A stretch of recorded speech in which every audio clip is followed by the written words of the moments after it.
10.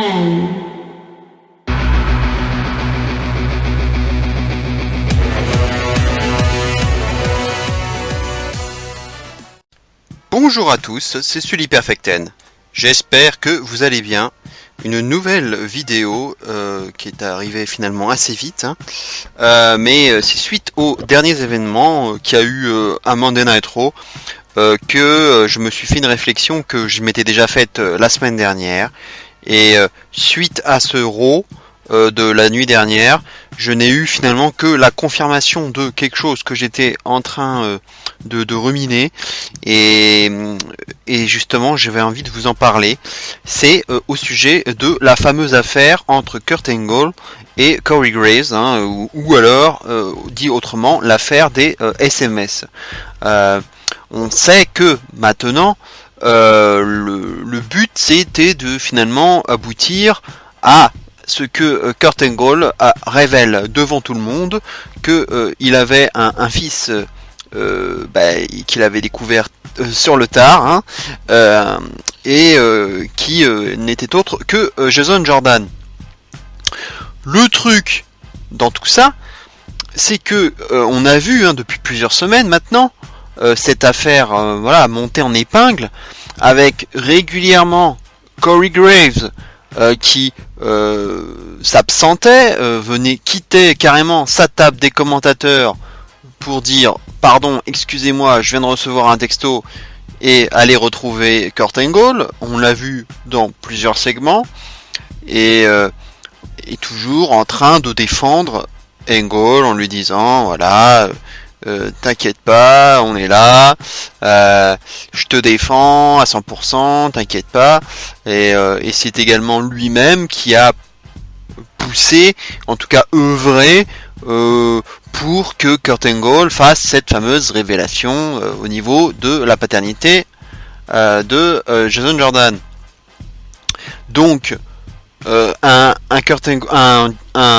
Corey Graves très présent, même on peut dire le pivot de cette affaire.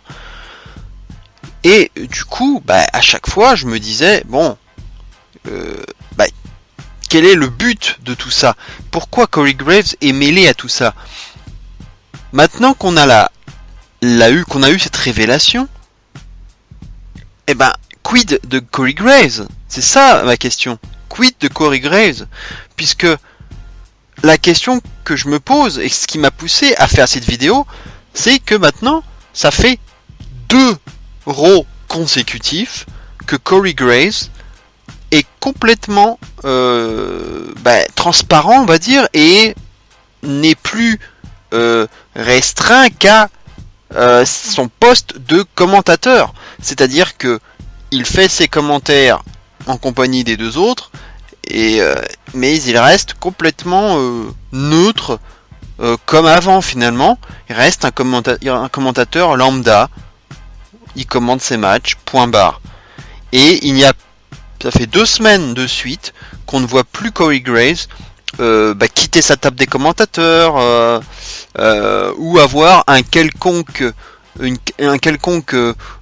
impact, ou un rôle à jouer, en tout cas dans l'affaire Graves. Dans l'affaire, Graves Angle.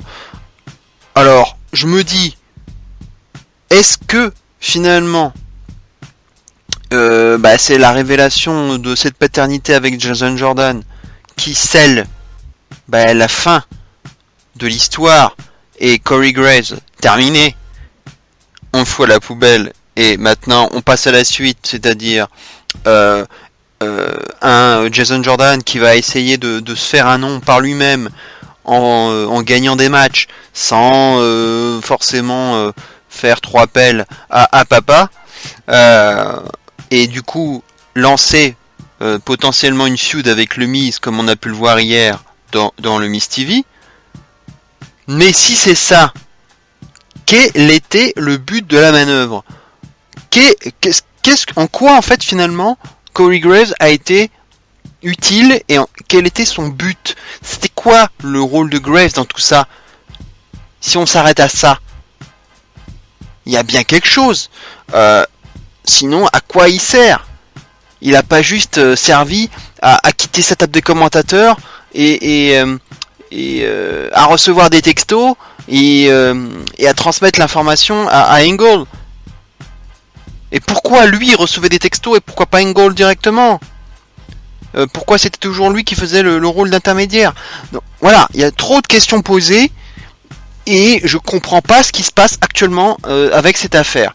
J'ai l'impression en fait, donc c'est du coup le but aussi de cette vidéo, et c'est une réflexion que je me fais, j'ai comme l'impression que la WWE a fait un rétropédalage et a changé ses plans pour une raison que j'ignore à l'heure actuelle.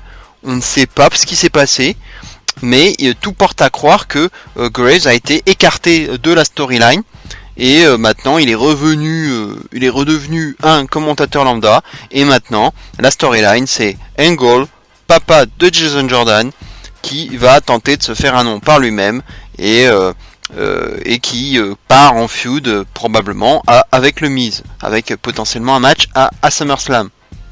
Donc voilà, c'est tout. Alors que il y avait quand même beaucoup de rumeurs. On parlait de Dixie Carter, on parlait du retour de Stephanie, voire de Triple H. Il y avait quand même potentiellement pas mal de possibilités. Finalement, on arrive avec une histoire classique et voilà, pas très intéressante de paternité, avec un catcheur métis, voilà, parce que Kurt Angle il aime bien les femmes noires, voilà, on le sait, donc ils nous ont sorti ça, une histoire assez salace, enfin en quelque sorte, très closer on va dire, pipi caca, qu'on n'avait pas vraiment envie de voir, et d'ailleurs on l'a vu à la réaction du public, ça n'a pas vraiment déchaîné les foules et déchaîné les passions. Le public en a relativement rien à foutre de cette histoire. Donc ce que je ne comprends pas, c'est quid de Corey Graves. C'est surtout ça. Il avait l'air d'avoir un rôle pivot dans l'affaire, et ça fait 15 jours en fait depuis qu'on a eu cette révélation de la paternité donc de Jason Jordan. Eh bien c'est terminé. Corey Graves poubelle, et on ferme les rideaux et terminé. Pourquoi? On n'en sait rien, et je me pose des questions. Je ne sais pas ce qui s'est passé. Malheureusement, voilà, on n'en sait pas plus. Et c'est pour ça que j'ai voulu faire cette vidéo, c'est parce que je m'interroge. Il y a quand même une grosse storyline là qu'on nous avait construite depuis des semaines et des semaines. On nous avait teasé quelque chose. Ce quelque chose, maintenant on sait ce que c'est. Mais le truc c'est que c'est un pétard mouillé quoi. Enfin, déjà que l'histoire, voilà, nous sortir cette paternité, voilà, c'était vraiment une grosse déception. Mais surtout de foutre Graves à l'écart tout à coup. Donc on ne sait pas pourquoi il a reçu des textos. Quel est le rapport entre Graves et Jordan? Est-ce qu'il avait des intérêts? On n'en sait rien. Parce que, quand même, cette affaire, à la base, on avait l'impression qu'il lorgnait quand même de façon ostentatoire sur le poste de General Manager de Kurt Angle. Parce que on sentait quand même qu'il avait les dents longues et il avait envie de... Je pense qu'il y avait une trahison derrière tout ça et qu'il aurait bien aimé pousser Angle à démissionner pour pouvoir récupérer son poste. Et pourquoi pas pousser derrière par Stephanie McMahon, l'autorité de manière générale. On n'en sait rien. Mais mon avis personnel, moi je suis quasiment persuadé que la storyline a changé au dernier moment, les plans ont été bouleversés et finalement ce qu'ils ont voulu faire avec Graves, ils l'ont foutu à la poubelle et on a fini finalement avec cette histoire de paternité et point barre. Alors, on sait jamais, hein. Peut-être qu'on va nous ressortir quelque chose de derrière les fagots, que Corey Graves va à nouveau revenir dans le game et avoir une relation entre Jordan et Angle, on sait jamais, mais comme ça fait quand même 2 Raw consécutifs où Graves n'a plus de segments liés à cette storyline, j'ai vraiment comme l'impression que qu'ils ont abandonné les plans pour lui et qu'on est passé à autre chose. Voilà ce que je pouvais dire sur cette affaire. Je m'interroge et j'espère qu'on en saura plus, qu'on aura des news ou quelques révélations à ce sujet, parce que moi ça m'interpelle et je trouve ça dommage, parce que je l'avais dit dans une récente vidéo, la vidéo sur la crise des bookings, que je vous invite à rechercher dans mes vidéos. Je disais que c'était bien de vouloir faire des petites enquêtes, des petits mystères, des choses comme ça, pour nous teaser et nous donner envie de voir la suite, comme ce qu'ils ont pu faire avec l'affaire Enzo Cass, ou même la petite affaire actuellement sur Breezango et justement le kidnapping de Fandango là qu'on vient d'avoir. Voilà, c'est peut-être pas des histoires super intéressantes, mais au moins on nous tease quelque chose, on nous donne un peu de suspense et on nous donne un peu envie de voir la suite. Et ben c'était quand même pas mal de nous faire ça avec l'affaire Angle Graves, et je trouve que c'est finalement un pétard mouillé et on nous étouffe tout ça et on efface l'ardoise et on passe à autre chose. Donc du coup Graves, plus rien du tout, et je ne sais pas ce qui s'est passé. Voilà, donc n'hésitez pas à réagir sur cette vidéo, peut-être que vous avez des idées, vous avez peut-être vu des news là-dessus, moi personnellement je n'en ai pas vu, j'attends de voir la suite, et pour moi je pense que, vu que maintenant SummerSlam c'est dans un peu moins de 3 semaines, si on n'a vraiment rien du tout dans le prochain Raw, on pourra dire de façon claire et définitive que Corey Graves a été blacklisté de la storyline.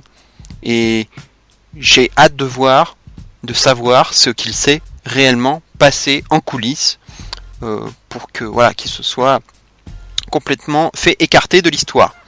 Voilà, en tout cas, réagissez, commentez, likez, partagez cette vidéo. J'avais envie d'en parler parce que je trouve ça dommage. Voilà, je trouve ça dommage pour une fois que la WWE voulait faire un petit peu quelque chose un peu original, une enquête, une storyline là-dessus.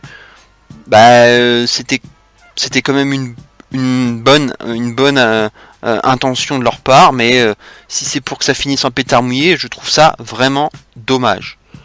Voilà, en tout cas, on se retrouve très bientôt pour une nouvelle vidéo sur l'univers de la WWE. On parlera peut-être du SmackDown qui va arriver, car il est très important pour SummerSlam.